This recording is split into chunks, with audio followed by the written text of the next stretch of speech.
Good morning! Magandang umaga! Gusto na mga lolo, lola, nanay, tatay, kapatid at kaibigan.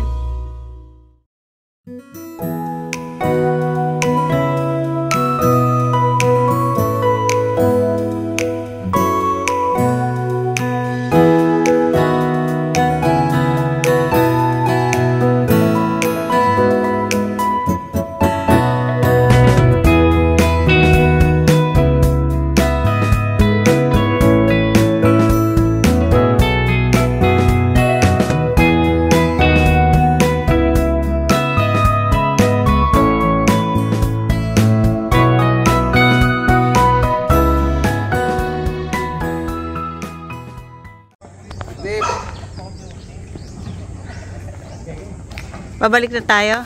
Ito yung life of a retiree here in the Philippines.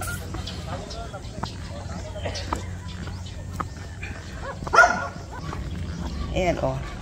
Paglakad-lakad. Ano, view. Pababa. Ang mahirap dito ay paakyat. Gumamela. Ayan o, gumamela.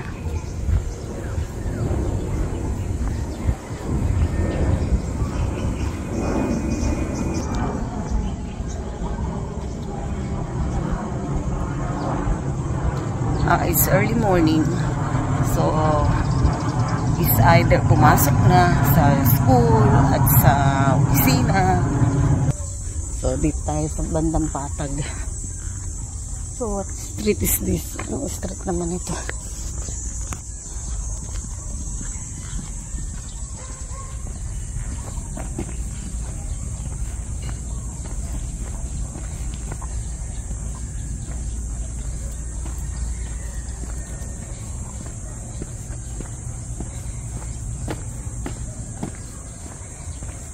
Ganda ng bulaklak ko. 125 yan, no? 128. Mahirap palang umakyat. O, ayun o. This is really a valley. Hills. Paakyat. Ayan o.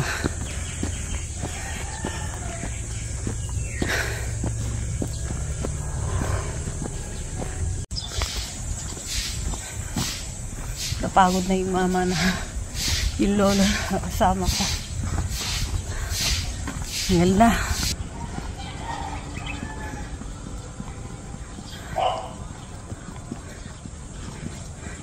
Very peaceful dito sa loob ng subdivision. 3,800 steps pa lang. So, nakarating din sa bahay.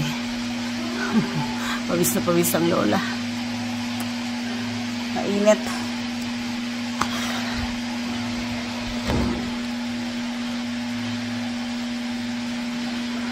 Siguro, gagawin nating routine ang paglalakad dito sa loob ng subdivision each time na nandito tayo. But we will make it earlier. Kasi pagka ganitong oras, medyo mainit na, hindi na nasikat ng araw, namula ang lola. So, laban sa init ng araw, once a week kung madiligan. So, matibay.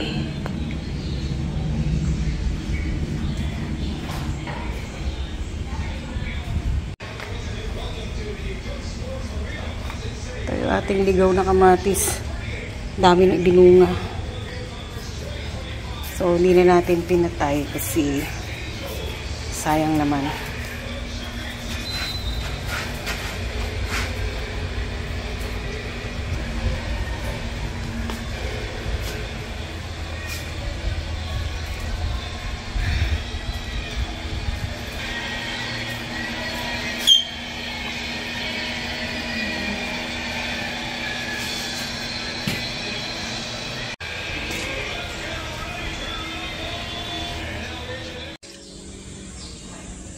So, almost finished na ang ating gardening for today. Tayong tinanim na. Yan. 2 puno ng ampalaya. We have 5 galing probinsya, actually yung mga punla. May 5 na kamatis. Ito yung kasama natin. Si Toya. Nahihiya. Meron tayong 5 paso ng talong. Hopefully. Kaya pala to yung talagang lalaki, magbubunga. Tanggalin mo yung pan. Yung talong naka-recover na. Tanggalin mo yung... Tinanggal ko na yung butas, Dan. I did it. Meron na, butas na yan. Butas na pala. Yan. So, 5 puno. 1, 2, 3, 4. Hindi mo natanggalin. Tanggalin mo. 6 na puno ng eggplants. Tanggalin mo. 4 na puno ng kamatis. Hopefully, 4. Ay pa pala isa, 5. 5. Mali-mali ang lola. So, 6 na talong, 5 kamatis, at 2 ampalaya. Ito, simula ng ating gardening dito sa ating bahay. Backyard gardening. Tagal na rin yan. I already did.